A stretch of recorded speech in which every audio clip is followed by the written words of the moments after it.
حضور کے ایک صحابی ہیں جن کا نام ہے اصلاح بن شریک رضی اللہ تعالیٰ عنہ۔ ڈیوٹی کیا تھی، ذمہ داری کیا تھی؟ حضور کی سواری کا کجاوا کسا کرتے تھے۔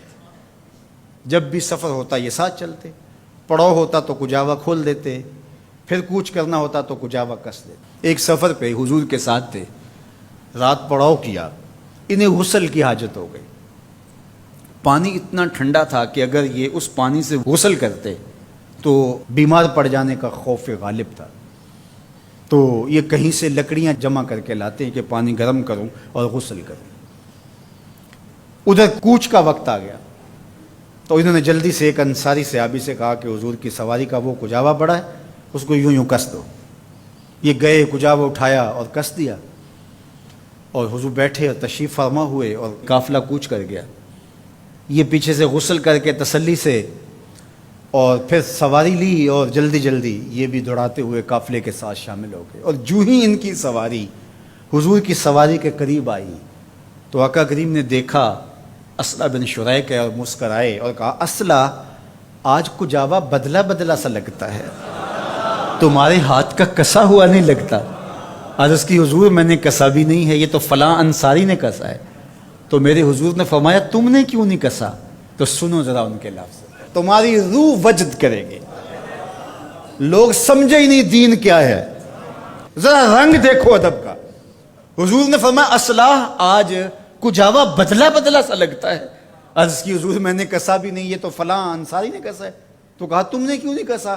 کہا، حضور میں غسل سے نہیں تھا اور میں نے گوارا نہیں کیا کہ جس سواری پہ آپ نے بیٹھنا ہے اور جس کجاوے پہ آپ نے تشریف رکھنا ہے ان لکڑیوں کو بھی بے وضو ہاتھ لگاؤں، ان لکڑیوں کو بھی بغیر طہارت کے چھوؤں، یہ میری محبت نے گوارا ہی نہیں کیا۔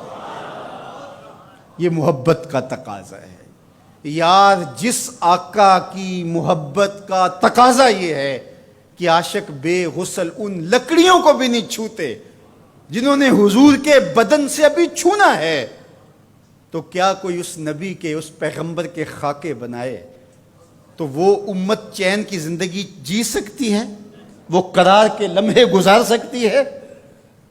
تو کیا ہمارا صرف اتنا ہی فرض ہے کہ ہم فیس بک پہ احتجاج کر دیں؟ اگرچہ یہ بھی محبتوں کا ایک رنگ ہے، اور اس کے بعد ہم ٹھنڈے ہو کے بیٹھ جائیں اور وہ ہر 5 سال کے بعد، ہر 3 سال کے بعد، ہر 2 سال کے بعد یہ حرکت کریں، اور ہمیں پتہ ہے کہ آج کی ہے اور 3 سال بعد پھر انہوں نے کرنی ہے، تو ہم بس اس پہ کفایت کریں اور کافی ہو جائے؟ نہیں، ہمیں دین اسلام کو غالب کرنے کے لیے آخری سانس تک جنگ کرنی ہوگی۔ یہ کبھی بھی ختم نہیں ہوگا جب تک دین اور اسلام اور حق اور حقانیت غالب نہیں ہوں گے۔ اور اس کے لیے ہر شخص جس شعبے میں ہے خلوص کے ساتھ، وہ عالم دین ہے، وہ منبر و محراب کی ذمہ داریوں کو نبھا رہا ہے، وہ تدریس کی مسند پہ بیٹھا ہے، وہ ملک کی معیشت کی ذمہ داری لیے ہوئے ہے، اور سلطنت کے ذمہ دار لوگ ہیں، جو جہاں بھی بیٹھا ہے اس کو چاہیے کہ اپنی زندگی کی ایک ایک سانس لگا دے، اپنی ساری صلاحیتوں کو صرف کر دے، جتنی جلدی ہو سکے اسلام غالب ہو۔ اسلام غالب ہوگا تو کسی کو ٹیڑھی نظر سے دیکھنے کی ہمت بھی نہیں ہوگی، کوئی جرأت بھی نہیں کر سکے گا۔ جب ہم کمزور ہوں گے تو ہمارے ساتھ یہ ہوتا رہے گا۔ تو آئیے میں اور آپ یہ عزم کریں کہ اپنی ساری زندگی رسول اللہ کے نام لگائیں گے، جئیں گے تو حضور کے لیے، مریں گے تو حضور کے لیے، اور آخری سانس تک حضور کے وفادار رہیں گے۔